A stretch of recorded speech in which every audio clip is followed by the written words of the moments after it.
Hello दोस्तों, स्वागत करता हूँ मैं आपके अपने इस प्यारे से यूट्यूब चैनल जिसका नाम है पढ़ाई मज़े से। तो जैसा आप लोगों ने थंबनेल में देखा, आज हम पढ़ने वाले किसके बारे में? पाइथागोरस थ्योरम के बारे में। तो चलिए इसको फटाफट देख लेते हैं। छोटा सा ही टॉपिक है कि पाइथागोरस थ्योरम है क्या वैसे। देखिए यहाँ शुरू करते हैं। पाइथागोरस थ्योरम गणित में विशेष रूप से रेखा गणित मतलब जो ज्योमेट्री होती है का एक बहुत ही महत्वपूर्ण सिद्धांत है। ठीक है, अब यहाँ तक समझ में आएगी। अब यहाँ से ध्यान दीजिएगा, यहाँ से ठीक है। यह प्रमेय केवल समकोण त्रिभुज राइट एंगल ट्रायंगल पर लागू होता है। ठीक है, मतलब यह प्रमेय केवल ऐसी है जो केवल किस पर लागू होती है? राइट एंगल ट्रायंगल पर, समकोण त्रिभुज पर। अब देख लेते हैं इसके आगे के अनुसार, किसी समकोण त्रिभुज में सबसे लंबी भुजा कर्ण है ना का वर्ग अन्य दो भुजाओं आधार और लंब के वर्गों के योग के बराबर होता है। अभी हमने पढ़ लिया, इसको ज़्यादा समझ में आपको आया नहीं होगा, जो कि अब हम यहाँ पर देखने वाले हैं। और इसका जो फॉर्मूला होता है ये होता है। ठीक है, अब देख, त्रिभुज की सबसे लंबी भुजा जिसका नाम क्या बताया गया है? कर्ण। तो वो ये वाली भुजा, देखिए यहाँ से, देखिए ये वाली, देखिए सबसे बड़ी भुजा है। इन दोनों से ये भुजा सबसे बड़ी है, तो इसका नाम क्या दिया गया? कर्ण। अब यहाँ पर बोला गया दो अन्य भुजाएं, तो देखिए ये रही और ये रही दोनों भुजाएं। ठीक है, अब उसमें से एक का नाम क्या है? आधार, और दूसरे का नाम क्या है? लंब है। अब देखिए यहाँ पर ज़्यादा समझ में नहीं आया होगा, अभी जब इसका प्रूफ करवा दिया जाए तब आपको पूरा समझ में आ जाएगा। ठीक है, तो देखिए अगर हम भुजाओं के नाम दें तो ए का नाम क्या पड़ गया? हमने बोल दिया लंब। ठीक है, बी का नाम क्या हो गया? आधार। और जो सी है उसका नाम क्या हो गया? कर्ण। देखिए यहाँ पर कर्ण हो गया। अब देखिए इंग्लिश में इसको क्या बोलते हैं? लंब को परपेंडिकुलर, आधार को बोलते हैं बेस, और कर्ण को बोलते हैं हाइपोटेनस। ठीक है, अब कर्ण के बारे में कुछ विशेषता देखिए आगे। देखिए यह 90 अंश के कोण के सामने वाली भुजा होती है। ठीक है, मतलब देखिए यहाँ पर ये 90 अंश का कोण बन रहा है इस तरीके से, और इसके सामने ही है ये। ठीक है, तो वही बताया गया है कि जहाँ पर 90 अंश बनेगा उसी की जस्ट सामने वाली भुजाई क्या होगी? हमेशा कर्ण होगी। ठीक है, चलिए आगे देख लेते हैं इसका, थोड़ा सा स्क्रॉल कर लें। देखिए अब जो ऊपर लिखी गई थी वही बात को यहाँ पर दोहराया गया है कि जो लंब का स्क्वायर है प्लस आधार का स्क्वायर है, और दोनों का स्क्वायर किसके बराबर हो जाएगा? जो हमारे पास कर्ण है उसका स्क्वायर है। मतलब देखिए इंग्लिश में परपेंडिकुलर का स्क्वायर प्लस बेस का स्क्वायर और इक्वल टू में किसका हो जाएगा? हाइपोटेनस का स्क्वायर। ये तीनों एक दूसरे पूरा प्रूफ कर रखा है। देखिए अब यहाँ पर देखते हैं, जो हमको ज़रूरत है इसके प्रूफ करने में, वो पड़े किसके? वर्ग की। किसकी जरूरत पड़ेगी? वर्ग की। अब वर्ग के बारे में जान लेते हैं। वर्ग की सभी भुजाओं की जो लंबाई होती है वो बराबर होती है। ठीक है, वर्ग की जो सभी भुजाओं की लंबाई होती है वो बराबर होती है। और वर्ग का क्षेत्रफल क्या होता है? भुजा गुणे भुजा, मतलब भुजा का स्क्वायर। ठीक है, अब ये देखिए हमारे पास ये जो यहाँ पर डायग्राम बना रखा है, उसमें समझाने की बात क्या कर रहे हैं पाइथागोरस थ्योरम के बारे में। देखिए यहाँ पर जरूरत पड़े किसके?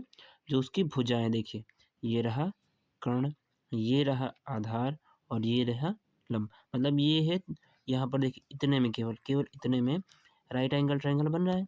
ठीक है, उसी पर हमने क्या किया? सभी भुजाओं पर एक एक क्या कर दिए? स्क्वायर बना दिए। देखिए यहाँ पर भी एक स्क्वायर बना दिए।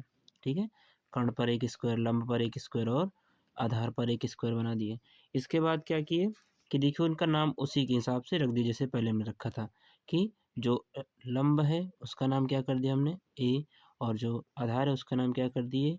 बी, और जो कर्ण है उसका नाम क्या कर दिए? सी। अभी देखिए आगे, आगे देखते हैं।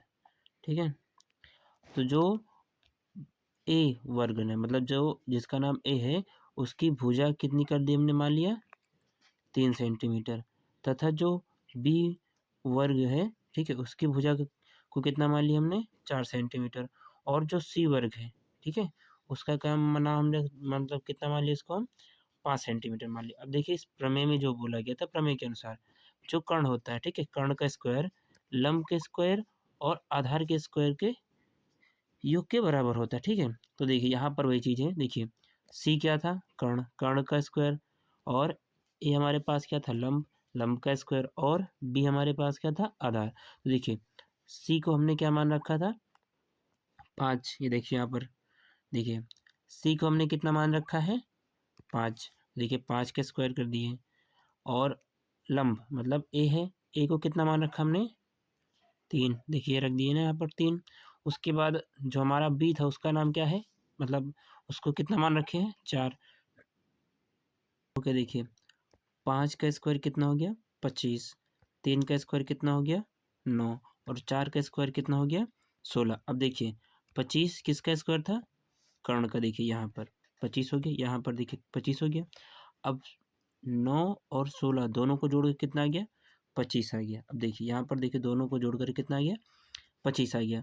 तो यही बात बोली गई थी कि जो हमारे पास जो कर्ण का स्क्वायर होगा वो क्या होगा, लंब का स्क्वायर प्लस आधार के स्क्वायर के बराबर होगा। देखिए हमने यहाँ पर प्रूफ कर दिया है, ठीक है। तो यही है पाइथागोरस थ्योरम और कुछ नहीं है, ठीक है। आगे देखते हैं, आगे हमारा दूसरा टॉपिक क्या है, सीखे पाइथागोरस ट्रिपलेट। ऐसी 3 संख्याओं का समूह जो इस प्रमेय को पूरी तरह संतुष्ट करता है उन्हें पाइथागोरस ट्रिपलेट कहते हैं, ठीक है। अब देखिए यहाँ पर देखिए हमने पहले ये लिए थे 3 नंबर लिए थे, उसमें से क्या था 3, 4 और 5, मतलब ये हमारा क्या है पाइथागोरस ट्रिपलेट में आ जाएगा, ठीक है। उसी तरीके से आगे क्या है 5, 12 और 13, फिर 8, 15 और 17, ठीक है। दूसरा कितना है 7, 24 और 25, ये जो है वो भुजाओं की लंबाई है, ठीक है। ये जो देखिए यहाँ पर 3, 4 और 5 था, ये भुजाओं की लंबाई। अब वहाँ पर देखने वाली बात क्या है कि ये जो सबसे बड़ी भुजा की, देखिए ये जो लिखा है इतना, ठीक है, 13, 17, 25 और 5, ये हमेशा किस में जाएगा, कर्ण के पास। मतलब वो उसकी जो सबसे बड़ी भुजा होगी, जो ट्रिपलेट होंगी उसमें जो सबसे बड़ी भुजा होगी वो किसकी बात करेगा, केवल कर्ण की बात करेगा। मतलब वो हमेशा केवल कर्ण के पास ही जाएगा। लेकिन आधार और लंब एक दूसरे में बदल सकते हैं, लेकिन कर्ण कभी भी बदल नहीं सकता। कर्ण हमेशा सबसे बड़ी बड़ी भुजा ही रहेगा, ठीक है। अब देखिए उसी को हमने देखिए पूरा टेबल बना के रखा है इसी में, ठीक है। आगे देखते हैं इस प्रमेय के बारे में। इसका जो तीसरा टॉपिक है वो क्या है, प्रमेय का इतिहास। मतलब प्रमेय कितनी पुरानी है इसके बारे में क्या है। आगे देखिए यह प्रमेय यूनानी गणितज्ञ पाइथागोरस के नाम पर रखा गया। मतलब जिसका नाम है वो किसके नाम पर रखा गया है, पाइथागोरस के नाम पर रखा गया। हालांकि भारत के प्राचीन ग्रंथों में पाइथागोरस से सैकड़ों साल पहले इस सिद्धांत का उल्लेख मिलता है। मतलब हमारा भारत का जो इतिहास है वो इतना महान है कि इस प्रमेय को पहले ही बता दिया गया है, ठीक है। हमारे भारत के इतिहास में भारत में इसे बौधायन प्रमेय के रूप में भी जाना जाता था। मतलब जाना जाता है इसको पहले भारत में किस नाम से जाना जाता था, बौधायन प्रमेय के नाम से। चलिए अगले टॉपिक के बारे में देखते हैं, ठीक है, जो कि है वास्तविक जीवन में प्रयोग। मतलब हमने से इसको पढ़ लिया तो इसका यूज़ हमारी लाइफ में कहाँ पर हो रहा है, ठीक है। तो देखिए नंबर 1 इसमें क्या है, निर्माण और वास्तुकला, सीढ़ियों की लंबाई निकालने या इमारतों को सीधा खड़ा करने के लिए। देखिए इसमें क्या बताया, जैसे मान लीजिए हमारे पास ये दीवार है और ये ज़मीन है, ठीक है। तो यहाँ पर हमने एक सीढ़ी लगा दी इस तरीके से। तो ये जो सीढ़ी की लंबाई होगी उसको निकालने के लिए हम किसका यूज़ करेंगे, इस प्रमेय का यूज़ करेंगे, ठीक है। नेविगेशन, नेविगेशन मतलब देखिए इसको पहले हम आसान भाषा में समझा दें। देखिए जैसे हमारे पास ये कोई मैप है, ठीक है, मैप है, एक लोग यहाँ पर है, एक लोग यहाँ पर है, तो यहाँ से यहाँ तक तो जाएँगे नहीं। तो उसी चीज़ को यहाँ पर देखिए, ये देखिए इस तरीके से जो उसकी न्यूनतम दूरी यहाँ से लेकर के यहाँ तक के बीच की दूरी, ठीक है, उसी के निकालने की बात की जा रही है। मतलब वही नेविगेशन है, ठीक है। मतलब मैप से जो न्यूनतम दूरी होगी उसको निकालने के लिए, ठीक है। आगे देखते हैं तीसरा नंबर, टीवी मोबाइल स्क्रीन। मतलब क्या होता है, जब हम कहते हैं कि फ़ोन 6 इंच का है तो वह उसकी तिरछी डायगोनल, मतलब जो है जैसे हमारे पास ये फ़ोन इस तरीके से है, ठीक है, कुछ ख़राब बन रहा है देखिए इस तरीके से। तो ये वाले जो लाइन है ये कहते हैं ना 7 इंच का 8 इंच का जो मोबाइल स्क्रीन का है, ठीक है। तो उसी को ही यहाँ पर दिखाने के लिए बात की जाती है। बात की जाती है इस लाइन की, ना कि इस लाइन की। इस लाइन की ही बात की जाती है, ठीक है। इस लाइन की देखिए इस तरीके दोबारा समझाते हैं। यहाँ पर बात हमेशा इस लाइन की जाती है, ना कि इस लाइन की बात की जाती है। किसकी बात करते हैं, ये लाइन की जो तिरछी होती है, ठीक है। उसी से पता चलता है कि मोबाइल का स्क्रीन की लंबाई कितनी है, ठीक है। दूसरा उसी जो देखिए जो यहाँ पर है वापस उसी चीज़ को रिपीट किया गया है। मतलब जो जीपीएस होता है, जीपीएस में भी जैसे हम मैप गूगल मैप चलाते हैं उसमें जो 2 रास्ते होते हैं, मतलब 2 जगहें हैं, वहाँ पर जो हमको न्यूनतम दूरी चाहिए, देखिए यहाँ से, तो हम वापस से यहाँ तो घूम के जाएँगे नहीं, तो यहीं से हम देख लेते हैं सबसे कम दूरी वाली, ठीक है? उसी के अनुसार हमारा जीपीएस भी काम करता है। चलिए देख लेते हैं आगे, ठीक है?